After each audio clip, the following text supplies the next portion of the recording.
Good morning. This is Sunday the 12th of April. And did you ever ask yourself the question, why did God go to such lengths to save mankind? Why did he even bother about it? God created man in his own image, planted a special garden for man to live in, and gave him dominion over all the earth. We read that in Genesis 1 verse 26 to 29 and Genesis 2 verse 7 and 8. Adam and Eve were barely in the garden that God has planted for them. Then they rebelled and betrayed God's trust. God could have killed them there and then, but he did not. God saw something that was foreordained and would happen 4,000 years into the future, and he waited, and he waited. Apostle Paul describes this in Ephesians 1 verse 5, read from the Amplified Bible. For he foreordained us, in other words, he destined us, planned in love for us, to be adopted as his own children through Jesus Christ, in accordance with the purpose of his will, because it pleased him and was his kind intent, so that we might be to the praise and the commendation of his glorious grace, his favor and mercy, which he so freely bestowed on us in the Beloved. In him we have redemption, deliverance and salvation, through his blood, the remission of the forgiveness of our offences, shortcomings and trespasses, in accordance with the riches and the generosity of his gracious favour, which he lavished upon us in every kind of wisdom and understanding, in other words, practical insight and prudence, making known to us the mystery, the secret of his will, or of his plan, his purposes. And it is this mystery referring to, is the following: in accordance with his good pleasure, his merciful intention, which he had previously purposed and set forth in him. He planned for the maturity of the times and the climax of the ages to unify all things and head them up and consummate them in Christ, both things in heaven and things on the earth. In him we also were made God's inheritance or God's portion, and we obtained an inheritance, for we had been foreordained, chosen and appointed beforehand, in accordance with his purpose, who works out everything in agreement with the counsel and design of his own will, so that we who first hoped in Christ, who first put our confidence in him, have been destined and appointed to live for the praise of his glory. That is up to verse 12. When sin came into the world that day in the Garden of Eden, God was not caught off guard. Ephesians 1 verse 5 says, it was ordained before the world was in existence, and the cure was also there. Man to be adopted as God's own children through Jesus Christ, in accordance with the purpose of his own will, because it was his kind intent, it was his purpose, he was pleased to do that. And it goes further, so that we might be in the praise of the commendation of his glorious grace, favour and mercy, which he so freely bestowed on us in the Beloved. That is Ephesians 1 verse 6. Everything was done in love for man, the crown of God's creation. John 3 verse 16 says, for God so loved the world that he gave his only begotten Son, that whoever believes in him should not perish but have everlasting life. For God did not send his Son into the world to condemn the world, but that the world through him might be saved. God did not show disappointment. No, he showed love. Ephesians 1 verse 7 and 8 that we read says that he lavished upon us redemption, deliverance and salvation through the blood of his Son, the remission and the forgiveness of our offences, our shortcomings and trespasses, in accordance with the riches of his generosity and his gracious favour. And verse 9 says, he reveals the mystery of his will, of his plan, of his purpose, that was foreordained, And this mystery is the maturity of the times when all things will be wrapped up in Christ Jesus, because God has previously purposed it and set it forth in Jesus Christ. All this was in accordance with God's good pleasure, His merciful intention. We also read about this in Colossians 1 verse 20, which says, and by Him to reconcile all things to Himself, by Him, whether things on earth or things in heaven, having made peace through the blood of His cross. And in conclusion, the conversions of all things in Revelation 11 verse 15, it says, when the seventh angel sounded, and there were loud voices in heaven saying, the kingdoms of this world have become the kingdoms of our Lord and of His Christ, and He shall reign forever and ever.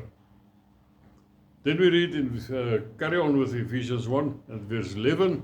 We also were made God's heritage, God's portion, and we obtained an inheritance, for we had been foreordained, chosen, and appointed beforehand for that inheritance.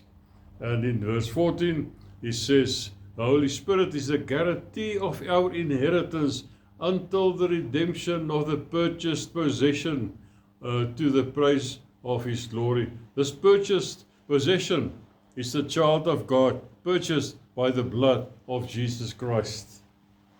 And he says, until the redemption of the purchased possession. That is when we receive our incorruptible, glorified bodies, as well as our incorruptible and undefiled inheritance that does not fade away, reserved in heaven for you and for me, says Apostle Peter in 1 Peter 1 verse 4.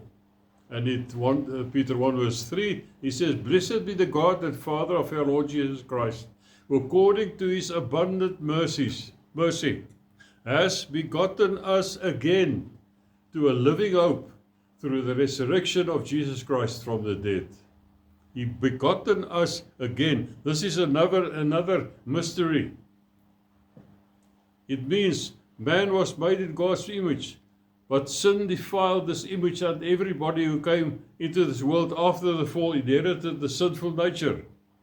But His abundant mercy has begotten us again by regeneration, when the sinful inheritance was replaced by an incorruptible and undefiled inheritance that does not fade away.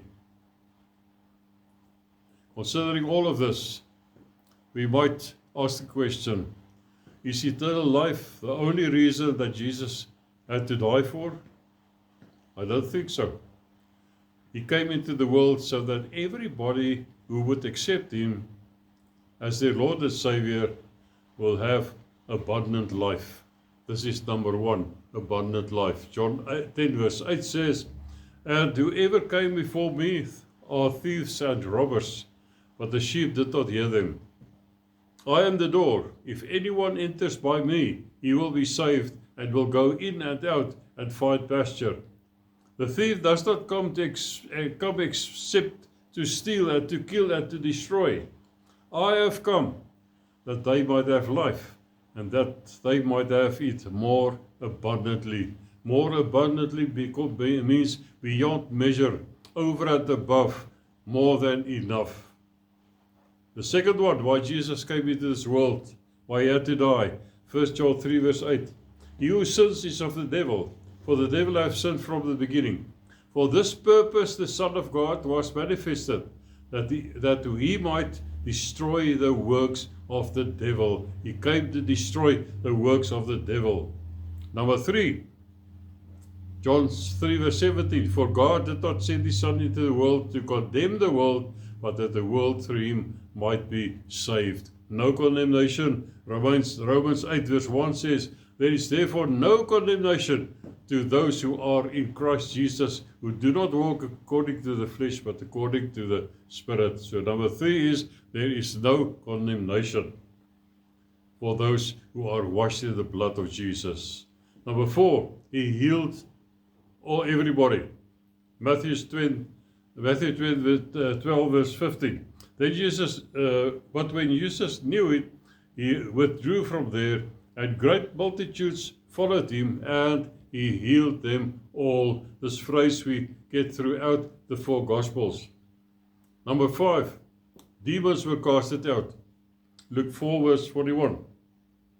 And demons also came out of many, crying out and saying, You are the Christ, the Son of God.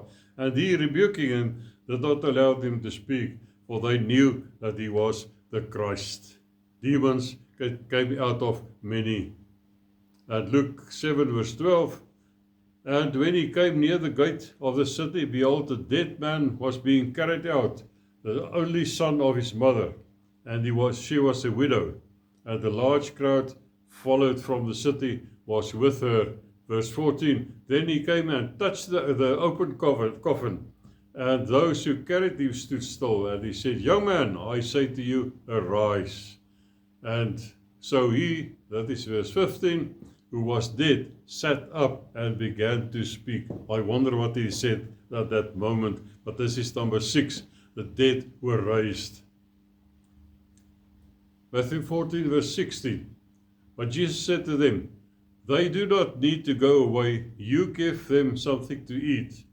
And they said to him, We have here only 5 loaves and 2 fish. And he said, Bring it to me. And he multiplied it. So he multiplied food, not spiritual food, physical food for people to eat and be filled. And verse 20 says, So they all ate and were filled. On a question from John the Baptist, Jesus gave a short summary of his ministry. We read that in Matthew 11 verse 4. Go and tell John the things which you have heard and see. The blind see, the lame walk, lepers are cleansed, deaf hear, dead are raised, and the poor have the gospel preached to them. And the Apostle Peter, in one of his first sermons after the day of Pentecost, gave this summary of Jesus' ministry in Acts 10 verse 38. How God anointed Jesus of Nazareth with the Holy Spirit and with power, who went about doing good and healing all who were oppressed by the devil, for God was with him. Did these signs and wonders and healings cease to exist after the period of the church in Acts? Most definitely not. If so, Jesus wouldn't have ordered his disciples and us when he said in Mark 16 verse 15, and he said to them, Go into all the world and preach the gospel to every creature. He who believes and is baptized will be saved, but he who does not believe will be condemned. And these signs will follow those who believe. In my name they will cast out demons, they will speak with new tongues, they will take up serpents, and they will, if they drink anything deadly, it will by no means hurt them. They will lay hands on the sick and they will recover. Praise God. It still happens. And John 14 verse 12 says, Most assuredly I say to you, he who believes in me, the works that I do, he will do also, and greater works than these he will do, because I go to my Father. I'm closing with this. One of the gifts of the Holy Spirit is the gifts of healings. 1 Corinthians 12 verse 9. God still heals. He still does wonders. He still raises the dead. If you believe, nothing is impossible. Amen. May God bless you.